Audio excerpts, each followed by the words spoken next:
What is up, you guys? My name is Noah and this is Tech New. Before we begin, I just want to let you know that I'll leave product links in the description for any of you interested in the products found in my setup. So without further ado, let's begin. Starting with the foundation of my setup, I have two IKEA Linman tables. I know, right? So not cliche. As you can see, the tables are in an L-shaped configuration, as this layout accommodates my room perfectly. I have a 78-inch by 23-inch table for my main setup, which includes my PC and peripherals, and a 59-inch by 29-inch table, which is used for B-roll and primarily schoolwork. In all honesty, these are the tables that almost every tech YouTuber owns. They have a nice, simple, neutral, clean look, and most importantly, they're dirt cheap. I picked up my tables for just under $100, including the legs, as you have to buy them separately with the tabletops. Starting with my schoolwork / B-roll setup, I have two Ottlites LED desk lamps which I got on sale from local craft shops such as Joann Fabrics and Michaels. Not only are these lamps great for simply illuminating your workspace, they emit a nice, soft white light which is great for video, specifically A-roll and B-roll. Until I get a hold of actual softboxes or LED studio lighting, these desk lamps will continue to serve as fantastic alternatives. Next to my leftmost desk lamp is a generic metal, I'd say mesh pencil holder. Next to that is my iPhone 5S box, which I keep there just because. In the center I have this dope looking white antique clock, which isn't actually plugged in because it's noisy as hell. Essentially it's just there as an aesthetic centerpiece. To the right of that I keep my spare G7 batteries. To the right of my second Ottlite, I have my Pixar style desk lamp, I don't really know what else to call it, which I plan on putting a multicolor LED bulb inside to also kind of add to the B-roll that I shoot. And lastly, you'll notice that the desk is backlit with a USB powered LED strip that I have recently purchased in the hopes of spicing up some B-roll clips. Moving on to the main attraction, which is my primary desk setup.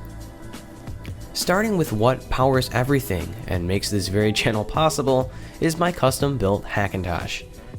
This machine is rocking a Z97X Gaming 7 motherboard from Gigabyte, a slightly overclocked 4790K cooled by a Corsair H60 Hydro AIO water cooler, 16 gigs of 2133MHz Corsair Vengeance RAM, a G1 Gaming GTX 970, a little under a terabyte of SSD storage collectively, and 3 terabytes of hard drive storage also collectively.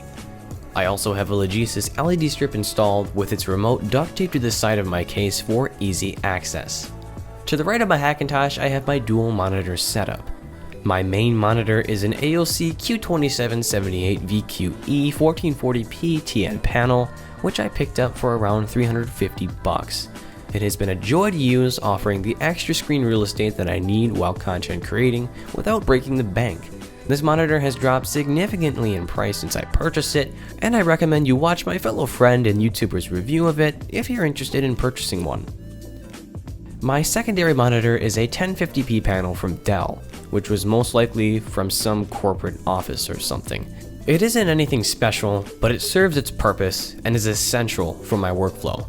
I often have a Spotify window open on it, my Final Cut viewer, Finder windows, web pages, essentially anything that I don't want cluttering my main monitor, all in an effort to maximize desktop space. Behind the monitor I have a USB powered white LED strip, which supposedly helps with eye strain, but mostly just looks nice. Flanking my primary AOC monitor are my Logitech Z200 desktop speakers, with one of them laying on its side under my secondary monitor for easy access. I have yet to buy studio monitors, but until then, these speakers will continue to complement my setup, look good, and sound great. No complaints here at all. What you gonna do? I call it housework. Cause it's like work. What you gonna do? Next up are my beloved Audio-Technica M50X headphones, which I've had for a good 8 to 9 months. These are the only pair of headphones that I use, and let me tell you, I'm being 100% honest, they sound great, feel great, look great, and are arguably one of the best purchases I've ever made. These cans are designed for professional studio monitoring, as they have a mostly flat sound, and music listening, as they are pleasantly, slightly bassy. For my headphones, I have recently purchased an MOV slightly translucent plastic headphone stand. Next up are my input devices, which are all lying upon a Vipam's XXL extended mousepad. Going from left to right, I have a wireless last generation Apple trackpad, a 10 keyless white mechanical backlit keyboard with blue switches from Dravo, which I have been loving. Let me tell you, I came from a standard membrane gaming keyboard. Next to that is a cheap, clean looking wireless mouse from a company called Jellycomb. I have yet to review both of these products, so stay tuned. Directly above my monitors is some custom art I made in Photoshop. It's nothing really impressive, but it combines three things that I love: Daft Punk, Justin Mahler artwork, and the Babus new font.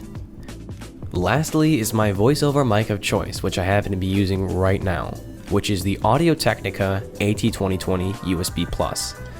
I have this mic mounted on a Newear boom arm. It's cheap, effective, sturdy, and I highly recommend it. And before I forget to mention, I keep all my film gear next to my main setup, which will be a whole nother video in and of itself. I hope you enjoyed the video, and I'd really appreciate it if you'd smash that like button and subscribe for more content like this. Please feel free to ask any questions or leave any suggestions in the comments section down below. And other than that, I will catch you all in the next one. Bye now.